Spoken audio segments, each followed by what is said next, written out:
Hello दोस्तों, हमेशा की तरह एक बार फिर मैं राधिका जैन आपके लिए लेकर आई हूँ कुछ आयुर्वेदिक घरेलू नुस्खे।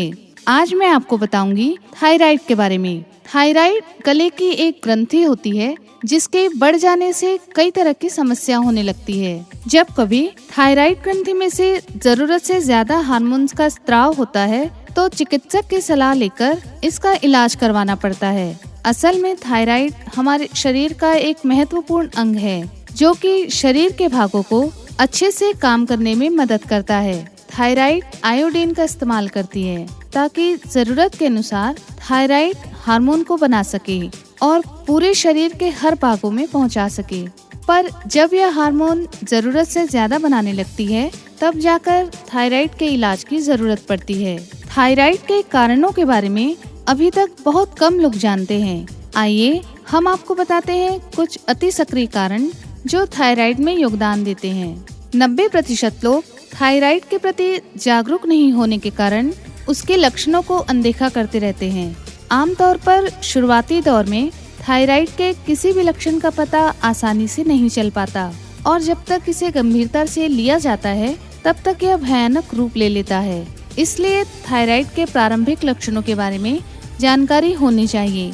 शरीर के अंगों में झंझनाहट होना, शरीर के अंगों में बार बार कमजोरी महसूस होना, हड्डियां कमजोर होने लगती है और ग्रोथ रुक जाती है, शरीर फूलने लगता है और वजन बढ़ जाता है, सोचने की शक्ति कम होने लगती है, सुबह सुबह भी थकान महसूस होती है, आलस लगना, बार बार भूख लगना, स्किन ड्राई होने लगती है, बॉडी में लगातार दर्द बना रहता है। इसके कुछ घरेलू उपचार अपनाकर थायराइड की समस्या से छुटकारा पाया जा सकता है।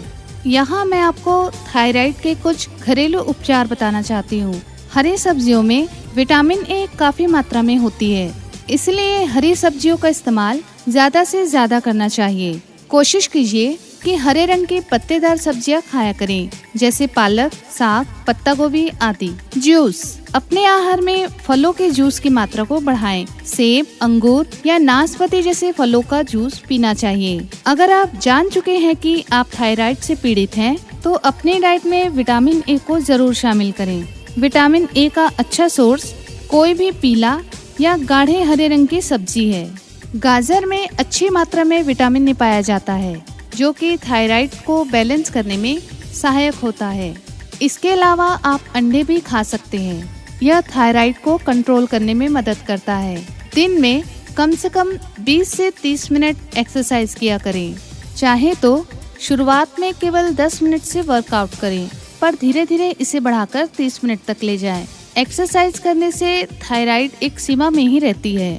वैसे तो पानी पीने के कई फायदे हैं, परंतु अगर आपको थायराइड है तो ढेर सारा पानी पीना चाहिए। साथ ही साथ फलों का जूस पिया करें, जिससे न केवल आपका पेट बल्कि शरीर के टॉक्सिन भी बाहर निकल जाएंगे। ज्यादा पानी पीने का मतलब 12 से 15 गिलास पानी और कम से कम 1 गिलास फल के जूस पीने से है। प्राकृतिक रूप से पाए जाने वाले आयोडीन का खाने में उपयोग करें, जिससे थायराइड को एक लेवल में रखने पर काफी मदद मिलती है, जैसे प्याज, दही, टमाटर, पत्ता गोभी, लहसुन आदि। आजकल के समय में मोबाइल फोन एक बहुत बड़ी समस्या बन गया है।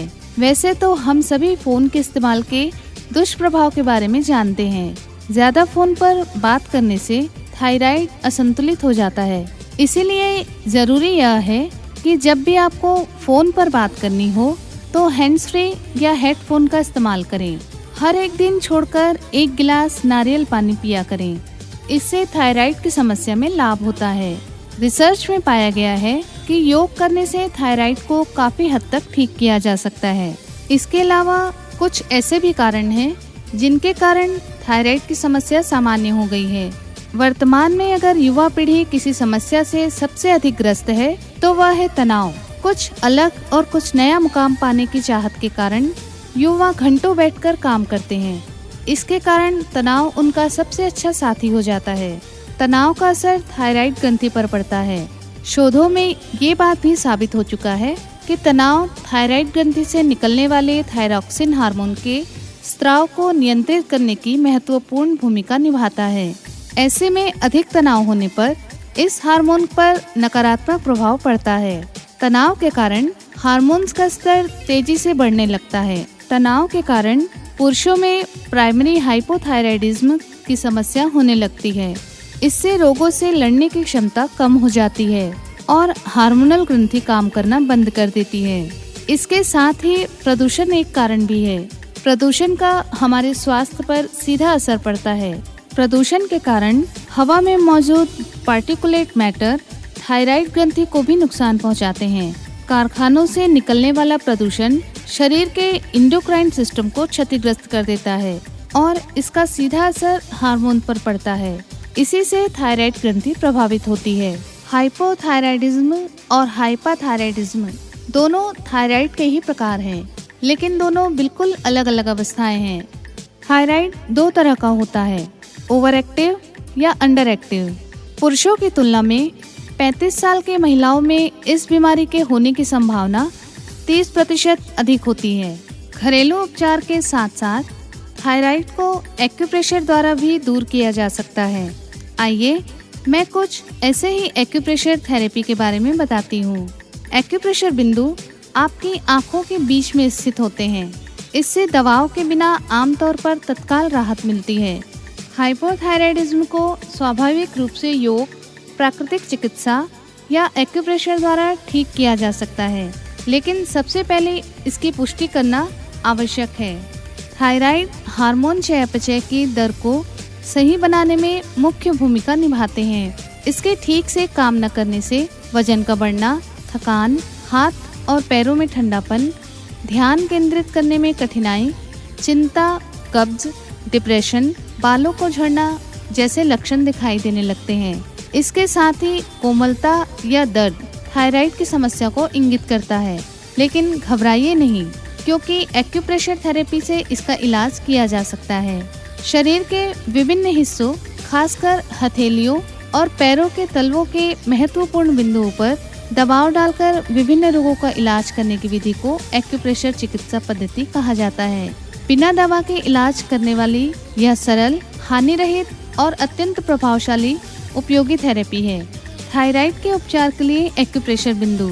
थायराइड की समस्याओं को कम करने के लिए इस्तेमाल होने वाले एक्यूप्रेशर बिंदु आपकी आंखों के बीच में स्थित होते हैं, जो पिट्यूटरी फंक्शन को उत्तेजित करते हैं।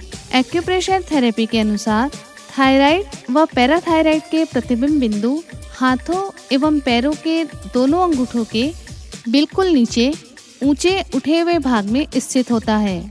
थायराइड के अल्प स्त्राव की अवस्था इन केंद्रों पर घड़ी की सुई की दिशा में अर्थात बाएं से दाएं प्रेशर दें तथा अतिस्त्राव की स्थिति में प्रेशर दाएं से बाएं मतलब घड़ी की सुई की उल्टी दिशा में देना चाहिए।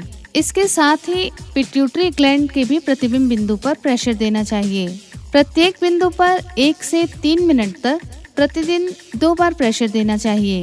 पिट्यूटरी ग्लैंड के केंद्र पर पंपिंग मेथड, पंप की तरह 2-3 सेकंड के लिए दबाएं, फिर 1-2 सेकंड के लिए ढीला छोड़ दें।